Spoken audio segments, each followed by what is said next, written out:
எப்படி இருந்ததா? மத்தேயு 28ஆம் அதிகாரம் 2, 3 ஆகிய வசனங்கள்ல நீங்க பாத்தீங்கன்னா, அவனுடைய ரூபம் மின்னலை போல் இருந்தது, அவனுடைய வஸ்திரம் உறைந்த மலையைப் போல வெண்மையாகவும் இருந்தது.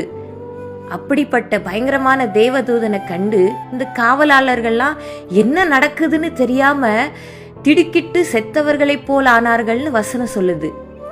ஆனா ஃப்ரெண்ட்ஸ் பாருங்க, அதாவது இயேசு கிறிஸ்து உயிர்த்தெழுந்தாருங்கிற நற்செய்தி இவங்க எல்லாருக்குமே தெரியும். அந்த உண்மை அவங்க எல்லாருமே அவங்களுடைய 2 கண்ணாலையுமே பார்த்தாங்க. ஆனா நீங்க 13, 14, 15 ஆகிய வசனங்களை பார்த்தீங்கன்னா அங்க என்ன நடக்குது? அதாவது காவலர்களில் சிலர் போய் பிரதான ஆசாரியர்கிட்ட சொல்றாங்க, இப்படிலாம் நடந்துச்சு அப்படின்னு சொல்றாங்க. ஆனா இவங்க மூப்பரோடு சேர்ந்து ஒரு டிஸ்கஷன் பண்றாங்க. என்ன பண்றாங்க?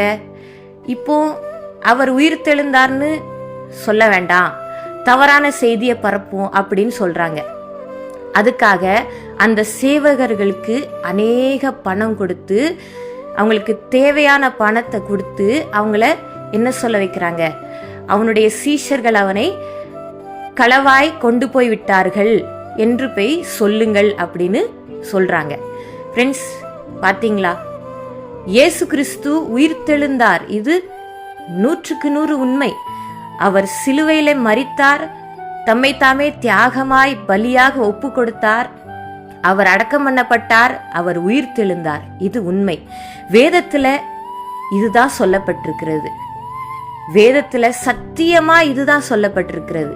ஏன்னா வேதம் முழுவதிலும் சத்தியம் நிறைந்திருக்கிறது, உண்மை நிறைந்திருக்கிறது. வேதத்துல இயேசு கிறிஸ்து சொன்ன வார்த்தைகள் இருக்கிறது, அவருடைய அற்புதங்கள் இருக்கிறது, அவருடைய சிலுவை மரணம், சிலுவை பாடுகள் எல்லாமே சொல்லப்பட்டிருக்கிறது, அவருடைய உயிர்த்தெழுதலின் நற்செய்தியும் சொல்லப்பட்டிருக்கிறது.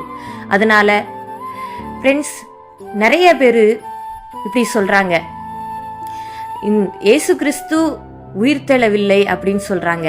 நிறைய பேர் சொல்றாங்க இயேசு கிறிஸ்து சிலுவையில் அறையப்படவே இல்லை, அவர் சிலுவையில மரிக்கவே இல்லை அப்படின்னு சொல்றாங்க. ஆனா ஃப்ரெண்ட்ஸ் இதெல்லாம் உண்மையாயிடுமா? வேதத்துல சொல்லப்பட்ட சத்தியம் மாத்திரம்தான் நிஜம். அவர் உயிர்த்தெழுந்தார், அதுதான் 100க்கு 100 உண்மை. அவருடைய கிரியைகள், அவருடைய அன்பு மாறாதது, அதே போல அவருடைய வார்த்தைகளும் மாறாதது, அவருடைய சத்தியம் மாறாதது.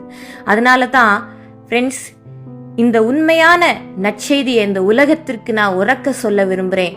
இயேசு கிறிஸ்து உயிர்த்தெழுந்தார், இதுதான்